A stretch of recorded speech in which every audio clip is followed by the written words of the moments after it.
दोस्तों, छोटी मोटी चोरियां आपने बहुत देखी होंगी। बेशक बड़ी चोरियां भी देखी होंगी, लेकिन सिर्फ फिल्मों के अंदर। लेकिन क्या ये काम सच में हो सकता है? तो जवाब है हाँ। शातिर चोर कुछ भी करने को तैयार रहते हैं। जैसे ब्राजील के चोरों ने एक बैंक के पास एक जगह किराए पर ली और पूरे 80 मीटर जितनी लंबी सुरंग खोद डाली, जो सीधा जाकर बैंक की तिजोरी में खुलती थी। अब आप इस सुरंग की खासियत सुनिए। सुरंग को सुरक्षा देने के लिए इसमें लकड़ी के पिलर्स तक लगाए गए। इसके अलावा इसमें चोरों ने बिजली का इंतजाम कर रखा था। इसका मतलब चोर अपना आराम पहले देख रहे थे। इस सुरंग को खोदने का काम पूरे 3 महीने तक चला, जबकि ये सुरंग एक पुलिस चौकी के नीचे से भी गुजरी और परिणाम स्वरूप इस बैंक से 3.5 टन वजनी पैसा उड़ाकर ले गए। वहीं स्वीडन के कुछ चोरों ने चोरी को अंजाम कुछ फिल्मी अंदाज में दिया। वो एक बड़ी तिजोरी के ऊपर एक हेलीकॉप्टर से लैंड हुए, एक खिड़की के सहारे अंदर गए और पूरे $5 मिलियन उड़ाकर ले गए। कमाल की बात तो ये थी कि न सिर्फ उन्होंने इस सेफ में चोरी की, बल्कि उसमें बैठकर शराब भी पीकर गए। सुनकर झटका लगा ना? आज मैं आपको कुछ ऐसी ही चोरियों के बारे में बताने वाला हूँ, जैसे कि एक टैंक, 10 टन का ब्रिज, यहाँ तक कि एक पूरी की पूरी बीच। आपको क्या लगता है कि अब समुद्री लुटेरों का समय जा चुका है? लेकिन बदकिस्मती से अब यह चलन पहले से ज्यादा बढ़ चुका है। और चौंकाने वाली बात यह है कि एक बड़ा सा ऑयल टैंकर चुराने के लिए कुछ लोग हथियार लेकर जहाज में घुस गए। लेकिन यह संभव कैसे हो सकता है? और सबसे बड़ी चीजों को चुराने में शामिल है सोमालिया के समुद्री लुटेरे। वो एक छोटी सी नाव पर सवार होकर बड़ी बड़ी शहर जैसी समुद्री जहाज चुरा लेते हैं, जिनमें रशियन और जापानीज टैंकर तक शामिल है। अगर हम सन 2011 की बात करें तो सोमाली लुटेरों द्वारा चुराए गए सामान की कीमत $7 बिलियन थी। और इतनी बड़ी चोरी उन्होंने लकड़ी के नाव पर सवार होकर करी। क्या आप मान सकते हैं कि एक पूरा का पूरा जहाज बिना किसी सबूत के उड़ा लिया गया, वो भी हवा के रास्ते? सबसे पहले मैं आपको बता दूं कि एक MI हेलीकॉप्टर के भार उठाने की क्षमता 25 टन की है। इसी तरह ऐसे 4 हेलीकॉप्टर मिलकर 100 टन वजनी जहाज आराम से उठा सकते हैं। वो इसे जहां चाहे ले जा सकते हैं। ऐसा ही कुछ करने की सोमालियों ने कोशिश भी की। उन्होंने चोरी किए हुए पैसे से हेलीकॉप्टर किराए पर लिया, लेकिन असल में वो ये काम कभी कर नहीं पाए, क्योंकि किसी जहाज को उठाने में केबल्स इतना भार नहीं उठा पाएंगी। बजाय ऐसे उठाने के उनको जहाज को काट कर उठाना चाहिए था। बेशक उन्होंने उसे ना उठाया हो, लेकिन सोमालियों के पास अपना एक बंदरगाह जरूर है, जिस पर वो अपने चुराए हुए जहाजों को रखते हैं। वो उन जहाजों को तभी छोड़ते हैं जब उस जहाज पर लदे माल के दाम का 85% उनको नहीं मिल जाता। चलिए मैं आपको एक उदाहरण देता हूँ। 2008 में इन लुटेरों ने एक टैंकर जिसका नाम MV सीरियस स्टार था, उसे चुरा लिया। इस जहाज में $100 मिलियन का कच्चा तेल भरा हुआ था। अब आप सोच सकते हैं कि इस काम से उन्होंने कितना कमाया होगा। अब मैं आपको एक किस्सा बताता हूँ, जहाँ एक पूरा का पूरा टैंक ही चोरी कर लिया गया था।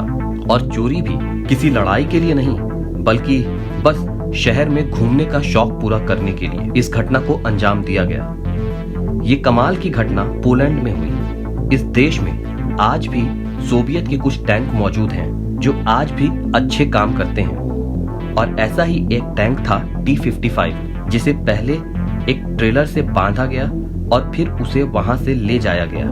उस दिन वो आदमी शराब के नशे में धुत था। उसने उठाया और शहर के मुख्य चौराहे पर पहुंच गया। बेशक ये आइडिया पूरी तरह से बेवकूफी भरा था। अपने इस भद्दे आइडिया की वजह से उसे पूरे 8 साल की सजा सुनाई गई। अच्छी बात ये रही कि उस टैंक से किसी को कोई चोट नहीं लगी। बेशक नशा उतरने के बाद उसे अपने आइडिया पर पछतावा जरूर हुआ होगा, लेकिन इस घटना को देखकर लग रहा है कि 40 टन के टैंक को चुराना कोई मुश्किल काम नहीं। चलिए अब टैंक से थोड़ा ऊपर उठते हैं और बात करते हैं प्लेन की। इस लड़के ने अपनी 19 साल की उम्र में और कुछ नहीं बल्कि एक हवाई जहाज ही चोरी कर लिया। जी हाँ, आपने सही सुना। इस लड़के का नाम था राफेल मिनिकिएलो, जो अपने साथ एक चाइनीज बंदूक लेकर जहाज में सवार हुआ और एक बोइंग 707 पर कब्जा कर लिया। ये बात है 1960 के समय की, जब प्लेन में यात्रा करने वालों की इतनी जांच नहीं की जाती थी। राफेल ने इसी बात का फायदा उस समय उठाया। वो इस प्लेन को लेकर रोम जाना चाहता था, लेकिन रोम जाने के सफर में उसे कई बार जहाज में तेल डलवाने के लिए नीचे उतारना पड़ा। अब आप सोचेंगे कि ये कैसे संभव हुआ, तो मैं अब आपको इस स्टोरी की सबसे कमाल की बात बताता हूँ। इसने अपने पहले स्टॉप पर उतरते ही सभी यात्रियों को बाहर निकाल दिया। इसके बाद उसने दोनों पायलट और केबिन क्रू के साथ अच्छी दोस्ती बना ली। दोस्ती भी ऐसी कि वो प्लेन के स्टाफ के साथ आराम से अंदर बैठकर ताश खेल रहा था। बेशक इस लड़के को गिरफ्तार कर लिया गया, लेकिन रोम में नहीं बल्कि इटली में ही इसे पकड़ लिया गया। लेकिन उसने ऐसा क्यों किया? अगर इसका कारण मैं आपको बता दूं तो आप सच में हैरान हो जाएंगे। इस लड़के ने इस प्लेन को सिर्फ इसलिए हाईजैक किया क्योंकि उसके दोस्त से उसकी $200 की शर्त लगी थी।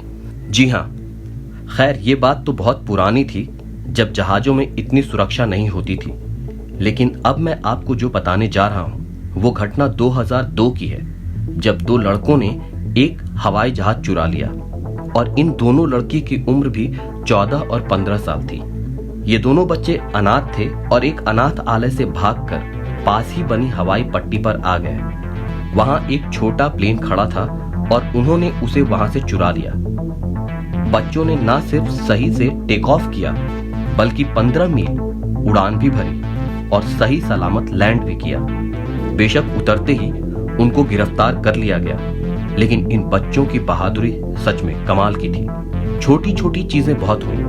अब बात करते हैं थोड़ी बड़ी और भारी चीज की, यानी कि एक बीच की। ये घटना जमाइका में सामने आई कि एक बीच से $108 मिलियन की मिट्टी गायब थी। ये कोई आम मिट्टी नहीं, क्योंकि आपको भी पता है कि समुद्र की मिट्टी को आर्टिफिशियल किनारे बनाने के लिए इस्तेमाल किया जाता है और एक बीच की मिट्टी का दाम सच में काफी ज्यादा होता है। इतनी मिट्टी चुराई गई थी कि इससे पूरे 1312 फीट का एक मजबूत बीच बनाया जा सकता था, या आम भाषा में कहें तो 500 बड़े ट्रक भरकर मिट्टी को उठाया गया था।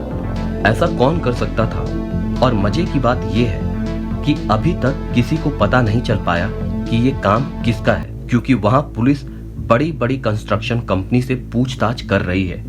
लेकिन शक किस पर करें, क्योंकि वहां ऐसी बहुत सी कंपनी हैं। साथ ही एक बड़ा सवाल यहाँ ये भी है कि कैसे इतनी बड़ी मात्रा में मिट्टी को चोरी कर लिया गया और किसी को इसकी भनक तक नहीं लगी।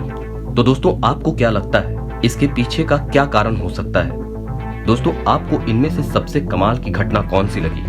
मुझे नीचे कमेंट सेक्शन में कमेंट कर जरूर बताएं। ये वीडियो देखने के लिए आप सभी का धन्यवाद।